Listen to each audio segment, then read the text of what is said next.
Hah? Ulang bulan. Ulang bulan lahirnya yang ketiga. Isra Mi'raj. Dina tahun ke-11 tina kanabian,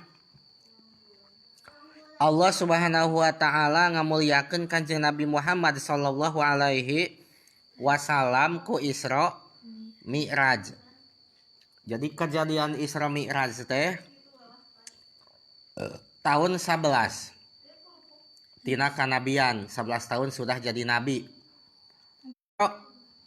Isra teh nyaeta berangkatna Kangjeng Nabi Muhammad sallallahu alaihi wasallam waktu peuting ti Masjidil Haram aya deui Mi'raj. Naon ari Mi'raj? Mi'raj mah naikna Kangjeng Nabi Muhammad sallallahu alaihi wasallam ka alam aras, kalayan hasil Mi'raj diwajibkeunana salat nu 5 waktu. Ai Mi'raj mah Nabi naik ke aras, ke alam aras, ka luhur. Ai naik papasi ka mana? Ka luhur. Ke alam aras. Nah, hasil Mi'raj nyaeta diwajibkeunana salat anu 5 waktu.